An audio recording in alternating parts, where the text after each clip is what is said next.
হবে, ইনশাল্লাহ বাংলাদেশে হবে। 96 সাল নিয়ে জামাতকে খুঁটা দেওয়া হয়, জামাতটাকে আওয়ামী লীগের সাথে জোট করেছে। তো সেই দিন জোটের একটা জবাব দিয়েছিলাম পার্লামেন্টের ভিতরে, আর বলেছি আগামীতে আল্লাহ তৌফিক দিলে বলবো। আজকে একটু বলি। 91 সালে পার্লামেন্ট গঠন হয়েছিল কিভাবে আপনারা জানেন? সরকার কিভাবে গঠন হয়েছিল? আমাদের সমর্থনের কারণে বিএনপি সেদিন সরকার গঠন করতে সক্ষম হয়েছিল। আমরা কোনো শর্ত দেই নাই যে আমাদেরকে 1-2 মন্ত্রী দেন, 5-7টা মহিলা এমপি দেন, এই ডিপার্টমেন্টের চেয়ারম্যান দেন, অমুক জায়গার ডিজি দেন, কোনো কিছু আমরা বলি নাই। আমরা চেয়েছিলাম একটা স্বৈরাচারী সরকার বিদায় নিয়েছে, বাংলাদেশটা রাজনীতির প্ল্যাটফর্মে ফিরে আসুক। আমরা চেয়েছিলাম জনগণের অভিপ্রায়ের আলোকে একটা সরকার পরিচালিত হোক। সরকার যখন গঠন হলো 94 সালে, অধ্যাপক গোলাম আজম সাহেব, তৎকালীন ভারপ্রাপ্ত আমির জনাব আব্বাস আলী খানের নেতৃত্বে 4 জন তার ঘনিষ্ঠ দায়িত্বশীলকে পাঠালেন তৎকালীন প্রধানমন্ত্রীর কাছে। মাননীয় প্রধানমন্ত্রী, দলীয় সরকারের অধীনে নির্বাচন যখন বাংলাদেশে হয়েছে, প্রমাণ হয়েছে যে মানুষ স্বস্তিতে ভোট দিতে পারে না, মানুষের ভোটের কোনো প্রয়োজন হয় না, রেজাল্ট আগে থেকেই তৈরি থাকে, শুধু প্রকাশের অপেক্ষায় থাকে।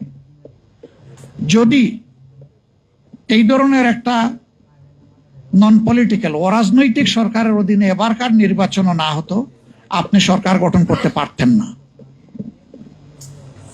এটা প্রমাণ হয়েছে যে জনগণের ভোটের রায়ের প্রতিফলন পাওয়া গেছে। এইটাকে স্থায়ীভাবে সংবিধানের অংশ করুন, বিলটা সরকারি দলের পক্ষ থেকে আনুন, ক্রেডিটটা আপনারা নেন। এটার বিরোধিতা করে কেউ পার পাবে না এবং সংসদে কেউ বিরোধিতা করবে না, কারণ এইটাতে একমত হয়েই তো এই নির্বাচন হয়েছে। আমাকে মাফ করবেন, তিনি দুনিয়া থেকে চলে গেছেন। তিনি সেদিন বলেছিলেন, খান সাহেব আপনি আমার পিতৃতুল্য, অন্য কিছু থাকলে বলেন।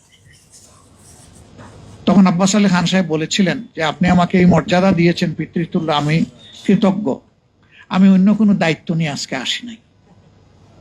তবে যেহেতু আপনি একটা মর্যাদা দিয়েছেন, সেই অভিজ্ঞতার জায়গা থেকে এতটুকু বলতে পারি, এই দাবিটা একদিন বাংলাদেশে বাস্তবায়িত হবে।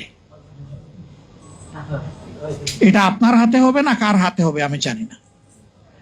এটা কি খুব সহজে হবে নাকি অনেক পানি গুলা করে হবে এটাও আমি জানি না, কিন্তু ইনশাল্লাহ এটা হবে। আমরা একটা বিল পরে সাবমিট করলাম, সেই বিলটা আলোচনাই আসলো না।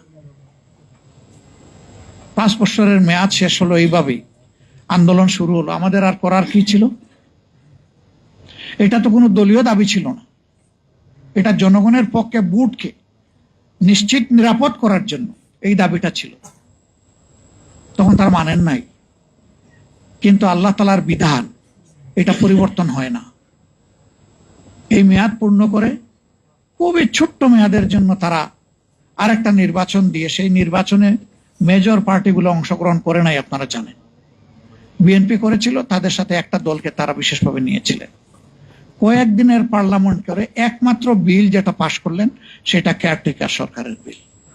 তাহলে এই বিলটা আগে করলেন না। জনগণকে কেন আপনি আন্দোলনের পথে ঠেলে দিলেন? কেন এত হরতাল অবরোধের প্রয়োজন হলো? কেন জানমালের ক্ষতি হলো? কেন হাজার হাজার মামলা হলো? এই পানিটা গুলা করার তো দরকার ছিল।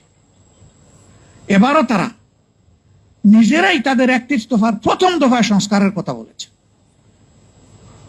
এবং নিজেরা ইলেকশনের সময় দাবি জানালেন, এখন সেটাই তারা মানেন না। এখন তারা বলেন যে এটা সংবিধানে নাই। আরে ভাই, সংবিধানে তো 26 সালের নির্বাচনও তো নাই।